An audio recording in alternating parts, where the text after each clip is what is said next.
Hello everyone, this is RK Karol. Welcome to Samra Educate the Learners Hub. This is Indian Geography class for all Indian level and state level competition exams to improve your skills and make your preparation perfect. So please watching us and stay connected with us.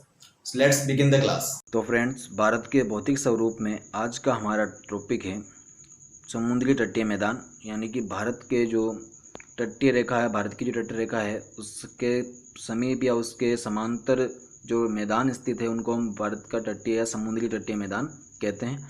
इन मैदानों में प्रमुख रूप से जो मैदान आते हैं वो मैदान हम बात करते हैं तो हम पश्चिम में बात करते हैं इन मैदानों की।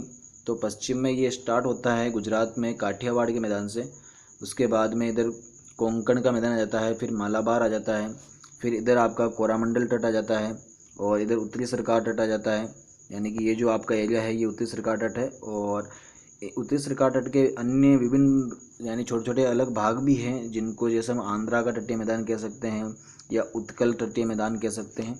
तो इनके बारे में हम इस वीडियो में विस्तृत रूप से अध्ययन करेंगे और इनसे संबंधित जो क्वेश्चंस प्रतियोगिता परीक्षा में पूछे जाते हैं, जैसे पटवार परीक्षा में, एनटीपीसी, रेलवे की जो ग्रुप डी की एग्ज़ाम्स होते हैं उनमें, और जिनमें भी भारत का भूगोल संबंधी क्वेश्चन पूछे जाते हैं तो उनमें इस टॉपिक से लेके बहुत सारे इंपॉर्टेंट क्वेश्चन पूछे जाते हैं। तो उनके बारे में अपन अध्ययन करेंगे। आगे हम देखते हैं कि सबसे पहले हम देखते हैं समुद्री तटीय मैदान जो है उसका निर्माण किस प्रकार से हुआ है और उस बारे में हम चर्चा करते हैं। तो यहाँ अपन देखते हैं कि इसका निर्माण जो हुआ है वो नदियों के जमाव से हुआ है, और या फिर हम इसको जमाव को निक्षेप या फिर समुद्री निष्पेषण भी कह सकते हैं।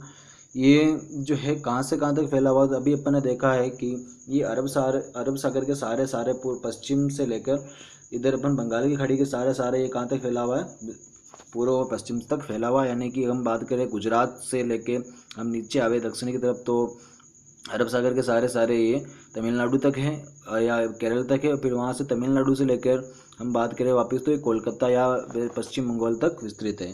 फिर हम बात करते हैं कि इसको कितने भागों में बांट सकते हैं अपन, तो इसको हम दो भागों में मुख्य रूप से बांट सकते हैं।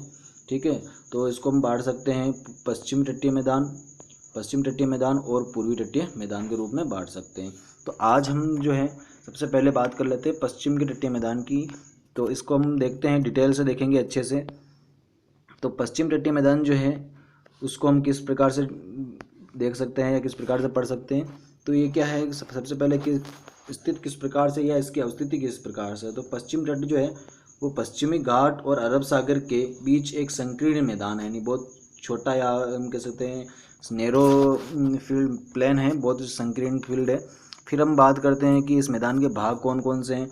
बहुत इंपॉर्टेंट चीज़ है, ये भाग हमेशा पूछ लिए जाते हैं कि कौन सा भाग कहाँ से कहाँ तक है। तो इसको हम जो है वो अलग अलग तरह से डिवाइड कर सकते हैं। सबसे पहले अपन इसको कोंकण तट लेते हैं। कोंकण तट गोवा जो गुजरात से गोवा तक विस्तृत है। कहाँ तक विस्तृत है? गुजरात से गोवा तक। इसको हम कोंकण तट को दो भागों में और डिवाइड कर सकते हैं। किस प्रकार डिवाइड कर सकते हैं दो भागों में इसको? तो हम ऐसे डिवाइड कर सकते हैं, पहला भाग जो है इसका ये हो जाएगा आपका गुजरात के काठियावाड़ में, ठीक है, जो कि कच्छ से लेके दमन तक है। दूसरा जो होएगा आपका वो हो जाएगा आपका कोंकण का मैदान जो कि दमन से गोवा तक है। कोंकण तट जो होता है वो पूरा गुजरात से गोवा तक है, लेकिन इसको दो भागों में बांट सकते हैं। काठियावाड़ का मैदान जो कि गुजरात में है, कच्छ से लेकर दमन तक होता है, और फिर दमन से लेकर गोवा तक का जो मैदान होता है उसको अपन कोंकण मैदान या कोंकण तट कह सकते हैं। ठीक है, यानी कि कोंकण तट को दो भागों में बांटा हुआ है। कौन कौन से दो भाग है? वो भाग है आपके काठियावाड़ का मैदान और वो दूसरा भाग हो जाएगा आपका कोंकण का मैदान। पश्चिमी तट का जो या पश्चिमी समुद्री तट का दूसरा जो तट आता है वो है कन्नड़ा तट, जो कि कहाँ से कहाँ तक स्थित है? वो गोवा से लेकर मैंगलुरु तक स्थित है। ये बहुत सी बार पूछ लिया जाता है कि कन्नड़ तट का विस्तार कहाँ से कहाँ तक है, तो गोवा से लेकर मैंगलुरु तक है, यानी कर्नाटक के जो मैंगलुरु है वहाँ तक है। फिर इसका दूसरा जो पॉइंट आता है वो कौन सा है? तीसरा नंबर का वो मालाबार तटीय मैदान है, जो कि कहाँ से कहाँ तक है? मैंगलुरु से लेकर कन्याकुमारी तक है। तो आपको याद रखने हैं तीनों मैदानों के बारे में। पहला मैदान कौन सा था इसके अंदर? पहला मैदान जो था आपका वो था काठियावाड़ का मैदान जो कि कोंकण और काठियावाड़ मैदान से मिलकर बना है। कोंकण का मैदान या कोंकण तट जो गुजरात से गोवा तक विस्तृत है। इसमें काठियावाड़ कहाँ से कहाँ तक है, कच्छ से दमन तक है और दमन से गोवा तक कोंकण तट कहलाता है। यानी इसको दो भागों पर डिवाइड कर सकते हैं। उसके बाद में कन्नड़ या केनरा तट जो आ जाता है गोवा से मंगलुरु। उसके बाद मालाबार तटीय मैदान मंगलुरु से कन्याकुमारी तक। फिर हम बात करते हैं कि ये जो तीनों मैदान अपन ने पढ़े हैं इनमें से सबसे बड़ा कौन सा है या सबसे चौड़ा कौन सा है। तो सबसे चौड़ा मैदान जो है वो यहाँ पे हो जाएगा आपका कौन सा, काठियावाड़ का मैदान या काठियावाड़ गुजरात का जो समुद्र तटीय मैदान है वो सबसे चौड़ा होता है। फिर हम बात करते हैं कि मालाबार तट पर जो सबसे ज़्यादा पश्चिम झील या पश्चिम जल पाया जाता है। यानी कि ये पश्चिम जल वो होता है जो समुद्री जल को किसी अवरोध के कारण अलग होकर एक अलग छोटा सा जलाशय या झील के निर्माण कर देता है। तो उसको हम क्या कहते हैं, पश्चिम जल कहते हैं। और इसको स्थानीय भाषा में क्या कहा जाएगा, इसको स्थानीय भाषा में कयाल या लेगुन कहा जाएगा। और भारत का जो सबसे बड़ा कयाल है या सबसे बड़ा कयाल हम बात करें इस तट के ऊपर तो वो सबसे बड़ा कयाल है वेमनाथ तट। कौन सा है, वेमनाथ, जो कि केरल में स्थित है। वो आपको ध्यान रखना है। सबसे बड़ा कयाल या लेगून झील जो है वो वेमनाथ है जो कि केरल में स्थित है। और इस प्रकार पश्चिमी तटीय मैदान को तीन भागों में अपन ने बांट दिया है। कौन सा, उत्तरी भाग जो है सबसे ऊपर की तरफ जो भाग था गुजरात की तरफ, उसको अपन ने कोंकण तट के अंदर का नाम दिया है। फिर हमने बात करते हैं तो मध्य भाग को अपन ने किस नाम से दिया है, तो उसको अपन ने कन्नड़ या केनरा कहा और दक्षिणी भाग को अपन ने मालाबार तटीय कहा है। तो आप लोगों को जो पश्चिमी तटीय भाग है उसके बारे में समझ में आ गया होगा। फिर हम बात करते हैं सेकंड पॉइंट की, या सेकंड जो हम बात कर रहे हैं वो हमारा है पूर्वी तटीय मैदान।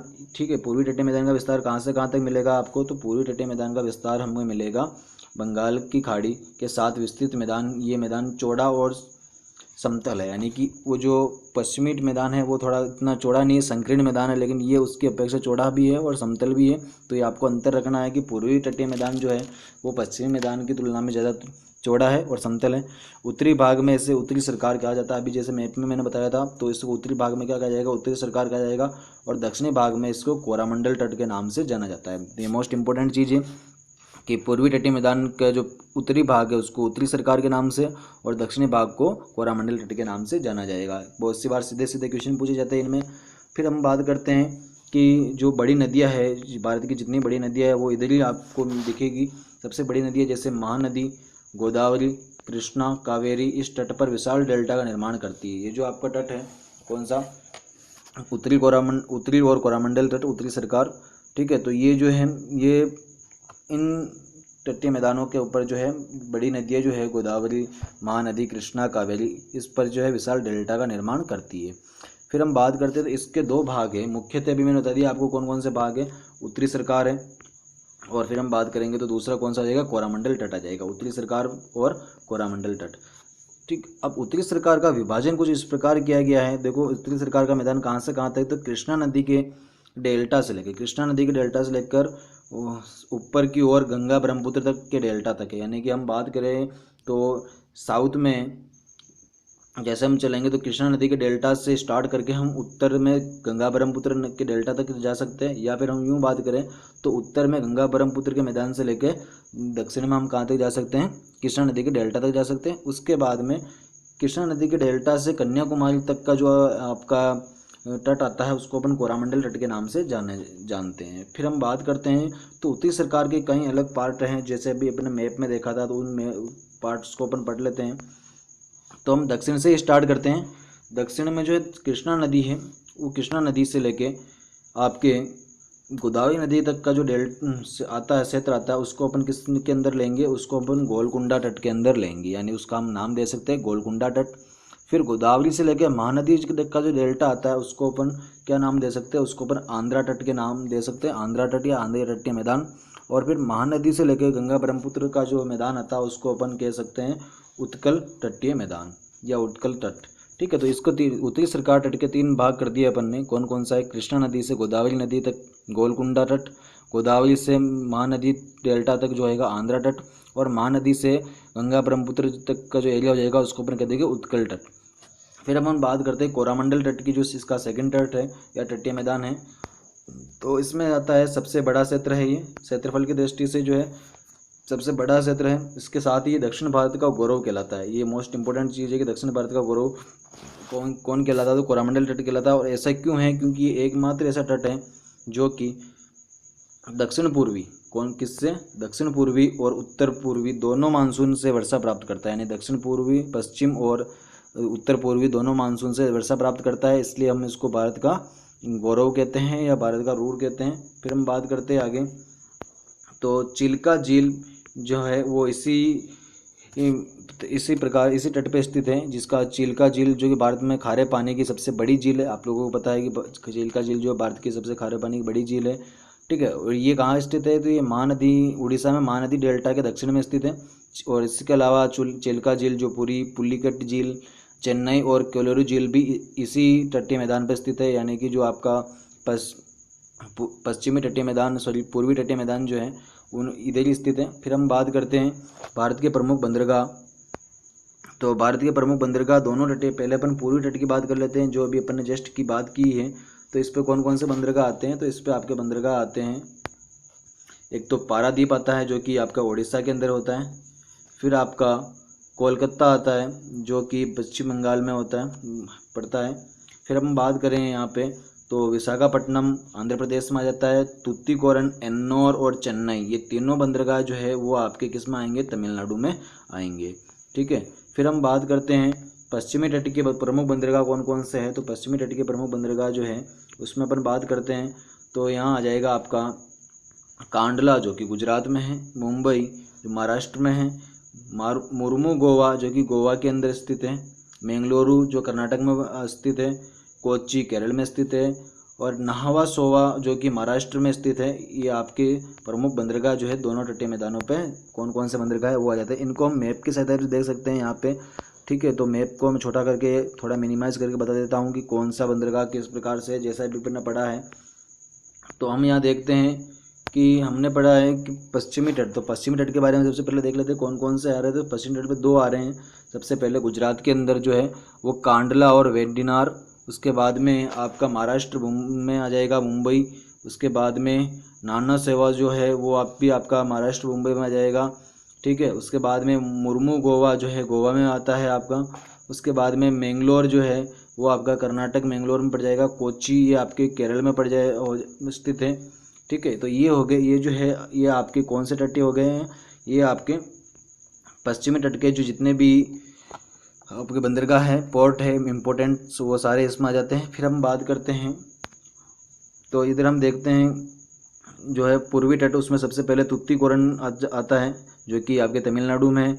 एन्नौर और चेन्नई ये दोनों भी आपके तमिलनाडु में हैं। फिर विशाखापट्टनम जो कि आपका आंध्र प्रदेश में है, पारादीप जो कि उड़ीसा में है, और हल्दिया और कोलकाता जो कि आपके पश्चिम बंगाल में स्थित है। ये सारे जो इम्पोर्टेंट पोर्ट है, भारत के सबसे महत्वपूर्ण बंदरगाह है, वो सारे दोनों तटों पे हैं। जो पश्चिमी तट है उस पर भी 7 से 8 बंदरगाह स्थित है, और पूर्वी तट पे है उसमें भी 7 से 8 बंदरगाह स्थित है। तो ये आपको एग्जाम की दृष्टि से इम्पोर्टेंट है कि कौन सा बंदरगाह किस राज्य में और किस तट पे स्थित है। और जो इनके सब कैटेगरीज है, जैसे पूर्वी तट को अपन ने 2 भागों में बांटा है, पश्चिमी तट को अपन ने 3 भागों में बांटा है, तो वो भी आपको याद रखना है कि कौन सी सब कैटेगरी में स्थित आते हैं। इस प्रकार से इस छोटे से टॉपिक से कुछ बहुत इंपॉर्टेंट क्वेश्चंस जो बनते हैं वो किसी भी परीक्षा एग्जाम में सीधा डायरेक्टली पूछ लिए जाते हैं। और इनके पूछने का कारण ये है कि ये जो बेसिक चीज़ें हैं ये आपको क्लियर होनी चाहिए। इसलिए आशा करता हूँ कि आज का जो हमारा टॉपिक है तटीय मैदान, जो कि भारत के भौतिक स्वरूप का एक पार्ट है,